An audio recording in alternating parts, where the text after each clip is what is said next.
Anak ingin benar-benar tobat Ustaz, tobat nasuha. Bagaimana Ustaz? Masih bisakah anak diampuni Ustaz? Subhanallah. Masih bisakah kita diampuni seakan-akan Rabb kita tidak pengampun kepada kita? Coba dengarkan wahai ibu. Ya, firman Allah Ta'ala, "Qul li ibadiyalladzina asrafu ala anfusihim la taqnatu min rahmatillah, innallaha yaghfiru dzunuba jami'a, innahu huwal ghafurur rahim." Katakan kepada hamba-hambaku yang melampaui batas itu, jangan kalian merasa putus asa dari rahmat Allah. Sesungguhnya Allah mengampuni seluruh dosa, dan sesungguhnya Allah Maha Pengampun lagi Maha Penyayang. Coba dengarkan hadis ini. Hadis itu diriwayatkan oleh Imam Bukhari dan Muslim dalam sahihnya, dan disebutkan oleh Imam Nawawi dan Riyadhus Shalihin dalam bab taubah.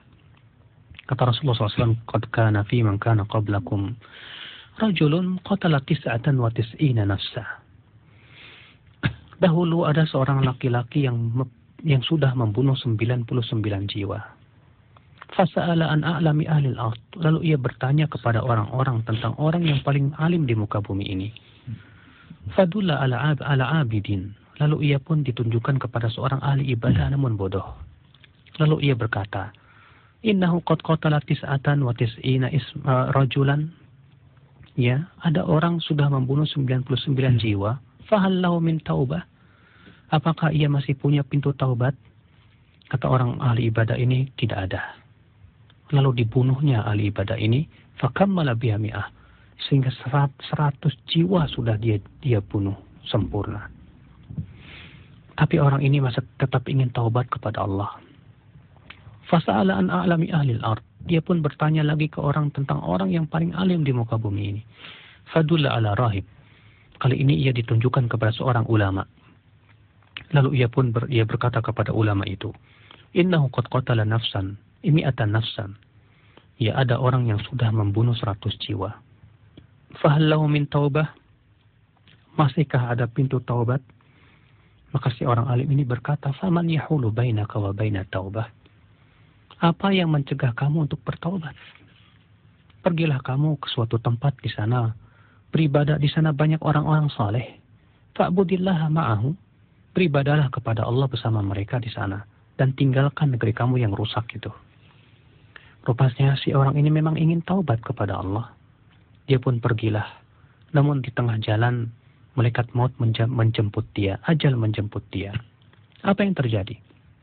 Maka malaikat azab dengan malaikat rahmat bertengkar.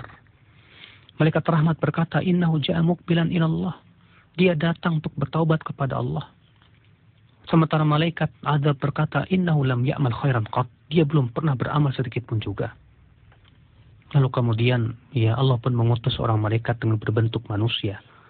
Lalu malaikat itu berkata kepada malaikat azab dan malaikat rahmat, "Coba kalian ukur kemana, ya, daerah mana yang lebih dekat. Apakah daerah yang ia tuju atau daerah yang ia tinggalkan?" Lalu mereka pun mengukur. Lalu Allah berfirman kepada daerah yang ia tuju, "Wahai bumi, mendekatlah, mendekatlah." Ya. Kemudian setelah itu setelah diukur ternyata lebih dekat ke daerah yang ia tuju satu jengkal. Lalu malaikat rahmat pun mengambil nyawanya.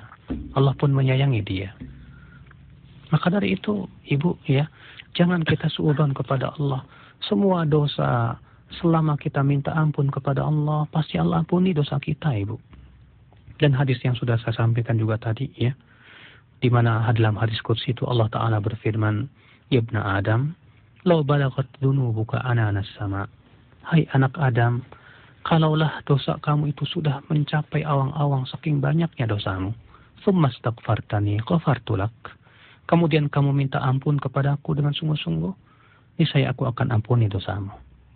Nah, dari itulah ya ibu, ya. Semoga ibu senantiasa diberikan oleh Allah kekuatan untuk bertaubat kepada Allah, bersungguh-sungguh untuk taubat nasuha. Ya, kemudian kita berazam untuk tidak kembali lagi kepada dosa-dosa kita yang nista tersebut. Ya, Allahu a'lam. Nah.